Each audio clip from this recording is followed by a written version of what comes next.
All right, everybody, we're back with some weekly previews. Week one, we're going to kick right off.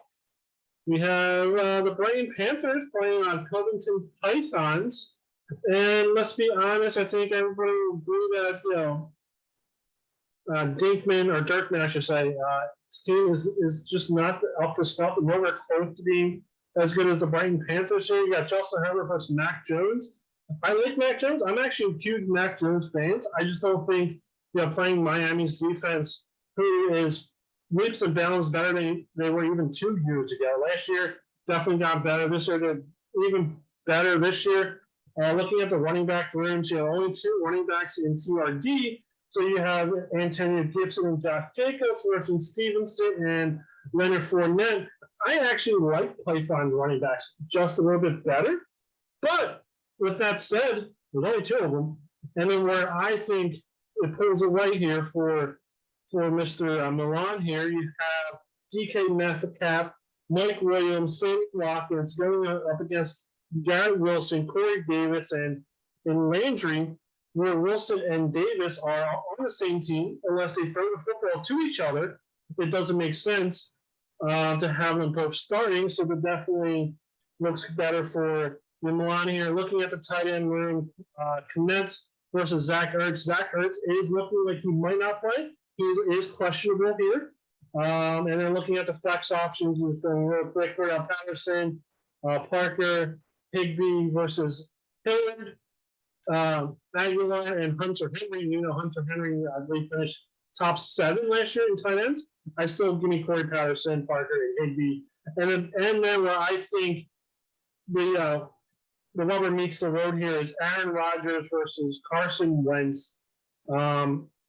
Give me Aaron Rodgers all day long.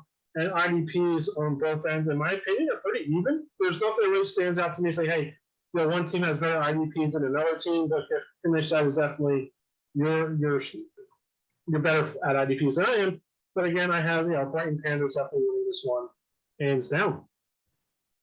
Yeah, I got Milan winning this one too, based on, again, you touched on it, Herbert versus Mac Jones. Herbert against Vegas, Derek Carr. I think that week 1 AFC West showdown is going to be definitely just that, an offensive assault for both teams. So that'll definitely give a lot of points to Milan and Panthers. One thing I find interesting with Dink or Dirk or whatever, we all harped on him for that Najee Harris for Ramondre Stevenson deal, but everything we're hearing about Ramondre Stevenson has been really positive. And whereas Najee Harris has that Lisfranc injury, so that might actually pay off for him. But you're absolutely right. In a world where TRD, the roster sizes for the offense are just slightly less with that 1 less running back and the 1 less tight end. So you should have more talent available in your offensive starting lineup. And he's got Corey Davis as a starter. That's telling me you're in for a long year. Milan's going to win this one. And like you said, hands down. To go onto that trade real quick, since you brought it up, if this was a redraft league, I would say, okay, fine, that's an okay trade. This is Dynasty.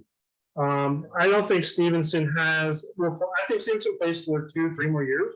Najee Harris plays for 6-7 more years, and that's how you got to kind of look at trades. It's not just this year; it is next year as well, and the year after that, and the year after that, and the year after that. How much value you're going to get from that player? And I think that is why I gave him some shit on that trade, because Stevenson, he's more of a bulldozer than when Najee Harris is more of a ballerina trying to run off the field. Oh, make no doubt about it. It still was an awful trade, and definitely was worth everything that went down. Perfect. Next up, we have Stupid Is As Stupid Does, which is you, versus Bills Mafia here. And, I think this is the one league where I'm actually trying to find Bills Mafia real quick. I actually don't know if that's his actual team name, but we're going to go with that. Where the hell are you at? Oh, I actually have you losing this week to Bills Mafia. I actually have you going 5-9. Yeah, I'll let you talk about yourself first.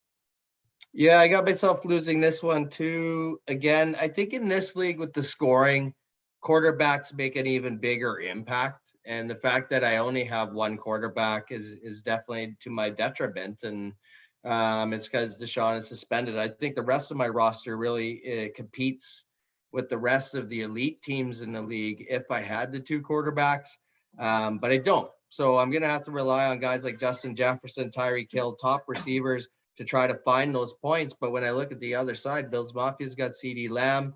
He's got Jalen Waddle. He drafted Drake London, but all bunch of questionables on Bills Mafia's side with those wide receivers. If you look at his roster, and if 1 or 2 or a combination of those 2 guys are out, I could see myself getting the upset. But Bills Mafia's roster is too good. That Michelangelo division is really tough. And it's a tough year for me to only have 1 quarterback for the majority of the season. I got Matt and Bills Mafia winning this one because he's also a really good owner. No, he is definitely a really good owner. Even if you had 2 quarterbacks, I still question Ryan Tannehill even as a one of your 2 quarterbacks. However, for Bills Mafia, he does have Mitch Trubisky as his super flex, who is on the unofficial roster as a QB1, but it hasn't been named by Mike Tomlin just yet. I do have you losing just because I do think Mitch does start. I think it's a close matchup. That division, I just said, is pretty tough, and it's going to be a fun matchup to watch. I think Bills Mafia in every format is a good owner. And yeah, I'm excited for him, and I'm actually excited to see how bad your team does because I have your first overall pick, your first rounder. Next up, we have likely losers versus mac and cheese. I'll let you start off, Kenneth.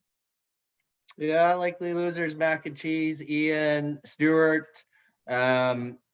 I think it's going to be a fairly tight matchup. I do have it looks like on paper, Sleeper has mac and cheese winning this one easily.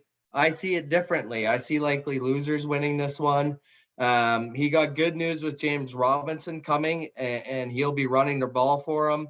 I like Patrick Mahomes against Arizona versus Stafford against Buffalo. And he did trade for Trevor Lawrence.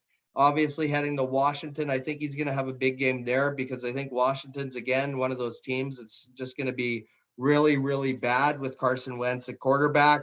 I think it's going to be a tight game. I don't think Ian's team is that bad by any stretch of the matter, but I look at Breece Hall. He's not the RB1. They said he's not the RB1 yet. Definitely strong possibility could be. You got Kenny Golladay, right? I've been harping on this guy all season long. I honestly see a world where Kenny Golladay might even pull like an AB, go nuts halfway through the year, or the Giants just get fed up with watching all their money go down the drain with this guy. Running like a mannequin is what we're hearing. And I think because of that, he's going to be a cancer on your team. And that's why I'm going with likely losers to win this one this week. I have mac and cheese winning, and to me, it comes down to one matchup in particular. Because Breece Hall versus Miles Sanders versus James Robinson versus Joe Mixon. Let's call it a wash. Matt Stafford versus Patrick Mahomes. Even though Stafford is playing Buffalo, he does have all those weapons. To me, that's pretty even. Call it a wash as well. Tight end, Mark Andrews playing the Jets versus Dalton Schultz playing Tampa Bay. I have, as I've said in every video, I think that Sunday night game is going to be a shootout. So Dalton Schultz, I can see getting 2 touchdowns, 90 to 100 points, etc. there. And then the tight end room, actually the flex options, Gesicki, Paris Campbell, Robbie Anderson versus Melvin Gordon, Galladay, and Westbrook Eakin. Is a wash in my opinion as well. And probably say mac and cheese is just a little bit better.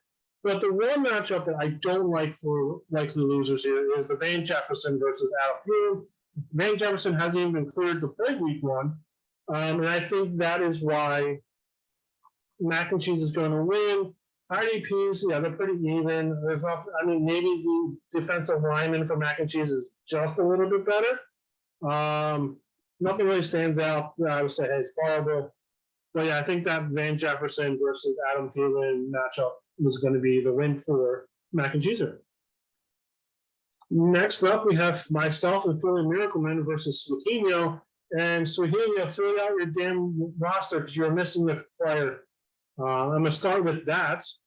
But then I'm going to go into, I actually have myself winning this one. I think I just have a slightly better roster than Swahino does.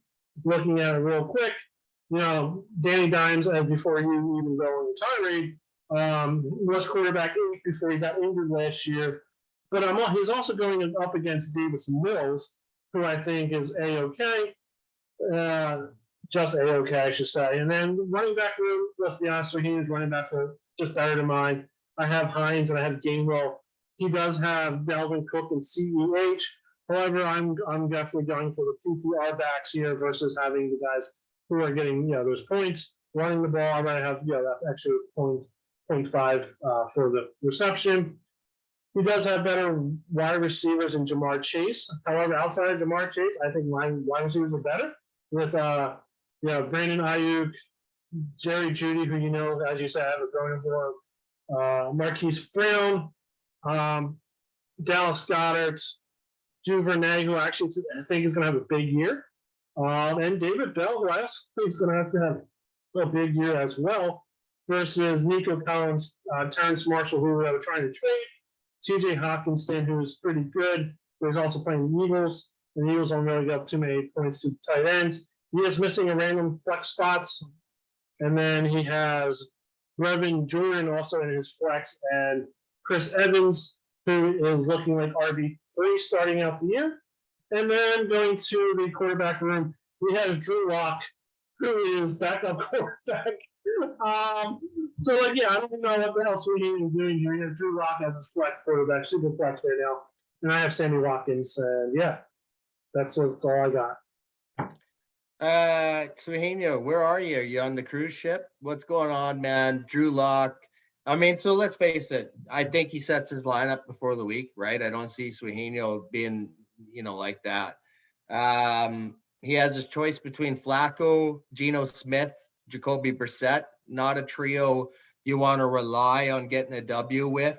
But again, I'm not stoked on your quarterbacks, and this. Danny Dimes, Zach Wilson. I think they're both not very good, in my opinion. And I think, and you're going to be shocked, I'm going Swaheenio to win this one. The difference is he has Jamar Chase, which is tremendous star power. And then when I look at the running room, he's got Dameon Pierce and Dalvin Cook, along with Clyde Edwards-Helaire, which I think those three guys are just better than the trio you got with Nyheim Hines, even though they're saying big things, Kenneth Gainwell and Raheem Mostert, who, again, if the guy stays healthy, the guy blisters off 20-yard runs. It's just when he takes that first hit, he's done for the year.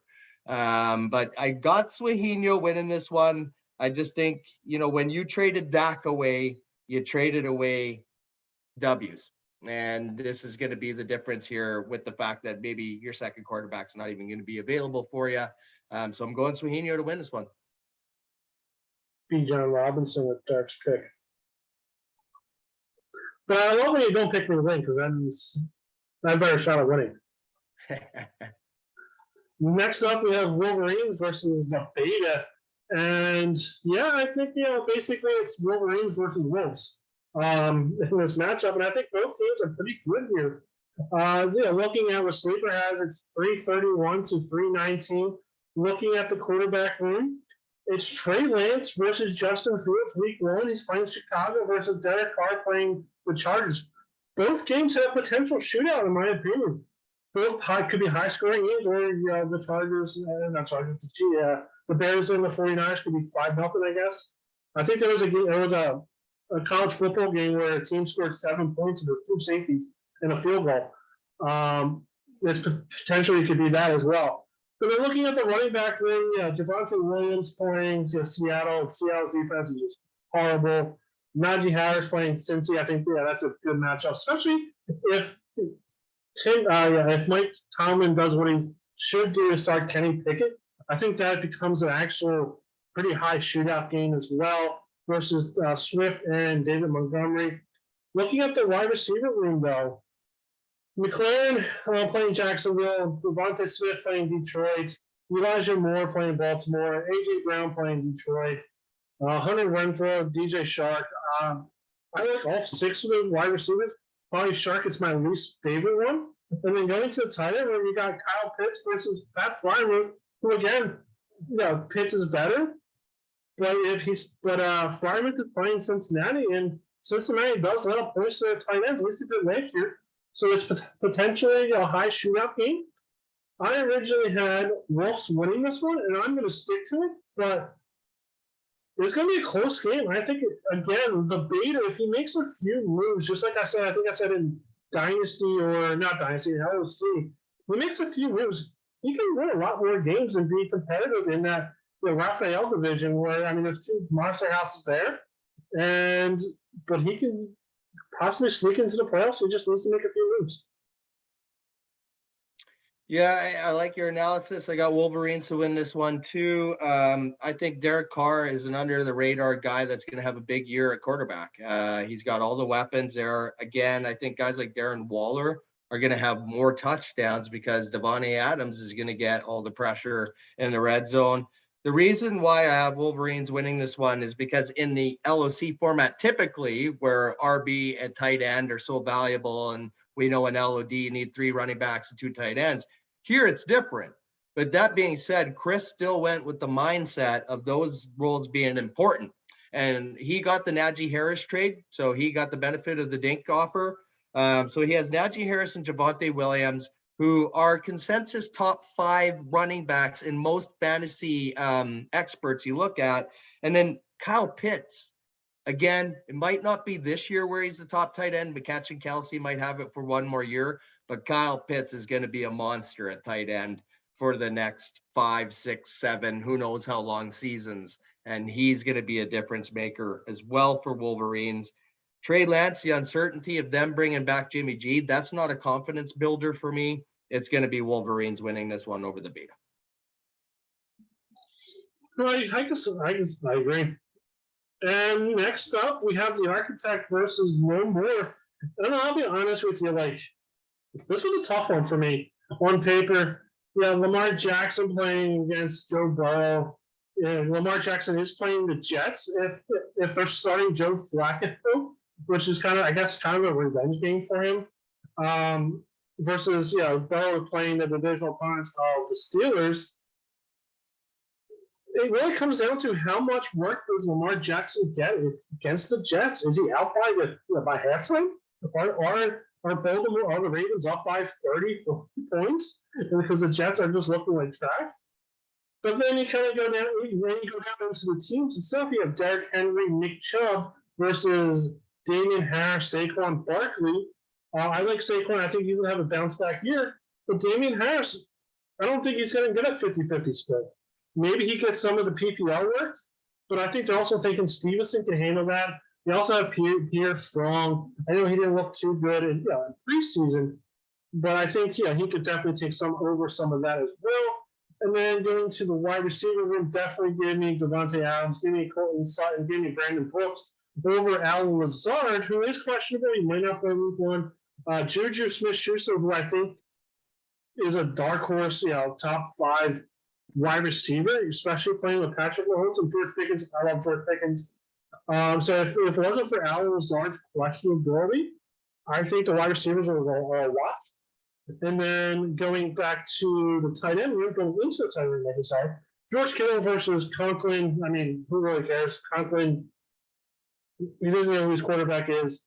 And then going to the flex, Gabriel Davis, I'm not a huge fan of, but I think he'll get some points there. Christian Kirk and then Curtis Samuel versus Rashad Penny, Peoples-Jones, and Elliott.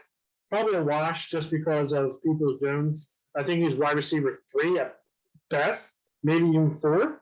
And then a quarterback room. Again, Dak Prescott, we kind of talked about the Architect did get Dak Prescott here versus Baker Mayfield. I said in the last video, potentially Baker Mayfield wants to have that revenge game against Cleveland because he's playing in week 1. But I think that Sunday night game, Dallas versus Buccaneers, that game's going to be a shootout. It's a tough matchup. And honestly, when I originally looked at it, I had the No More winning. I'm going to have to stay with it, but it could go either way. I mean, that's my honest opinion. It can go either way. Yeah, my original pick was the Architect to win, and I agree with you. This game is an either-way matchup because when I dig deeper into it, I think No More's running room is just far more superior. Nick Chubb, I feel about him. I got his jersey on right now. King Henry, We just talked about him. He's coming back. The guy was a menace before he went down last year versus Barkley. We know the injury history, although it sounds like Barkley's going to have a bounce back year, but then Damian Harris, which we haven't heard the news be very positive for Damian Harris for Brandon.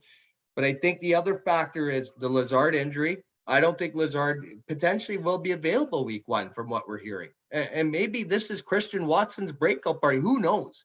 We know the NFL always comes up with some crazy storyline in week 1.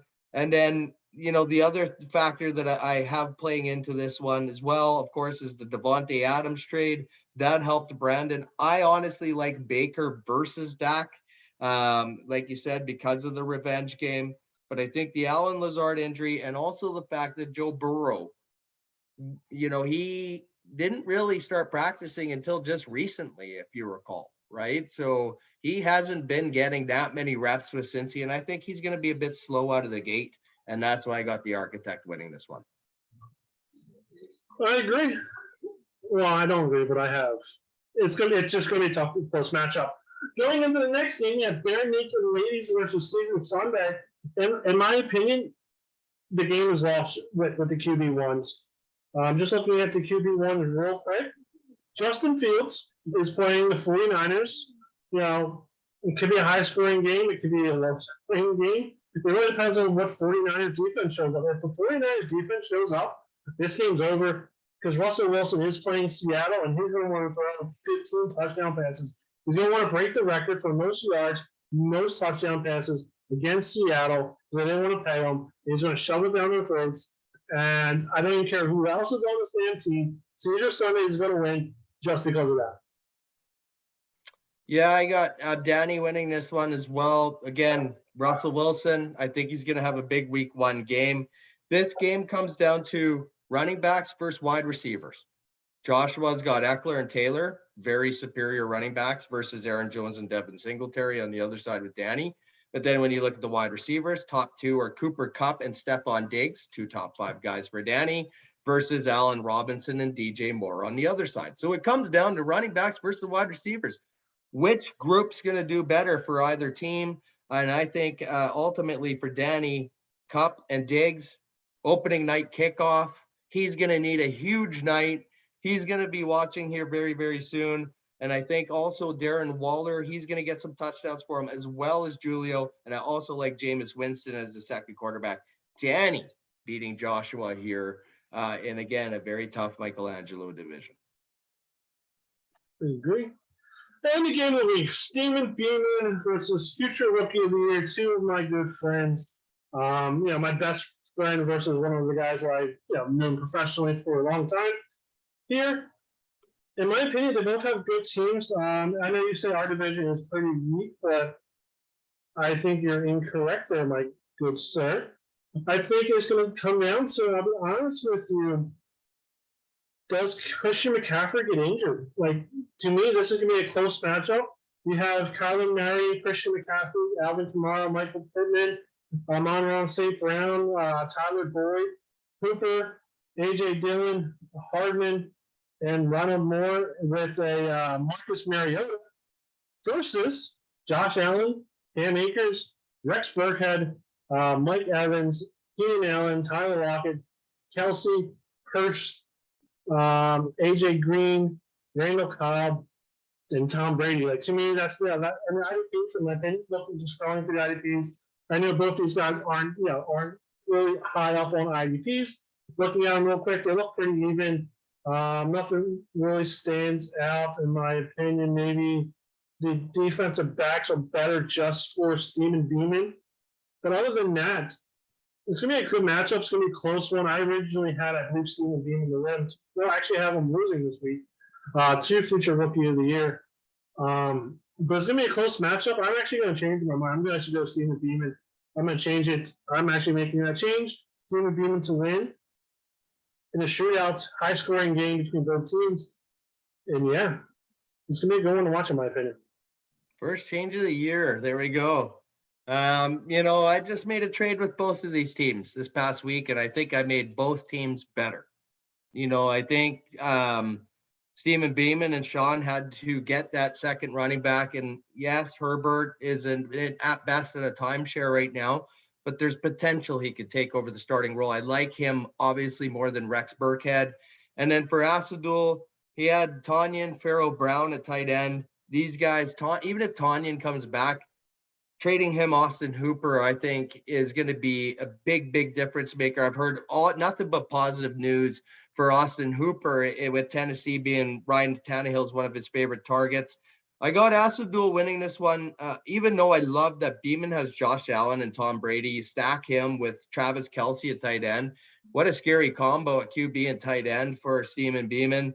But I think the reason why I like Asadul is the running room is stronger. Michael Pittman, by all accounts, sounds like he's going to be a breakout wide receiver this year. I think Marcus Mariota actually does decent against New Orleans. And when I throw out the net and I look at the IDPs, I like the IDPs for Asadul just slightly better, even though when I look at the DLs for Steeman Beeman, the Bosa brothers, those guys are going to be scary. But if they don't get sacks, then they're not going to produce much for you. Asadul's got some good guys on his bench he could consider as well, with Chase Claypool, Michael Carter getting into the lineup. If there's a spot for them over Hardman, maybe, who knows? But it's going to be interesting to watch. But I got Asadul winning this one, and I think it's one of my favorite matchups and definitely a great choice for game of the week this week in TRD. I change it back. I'm going future rookie of the year.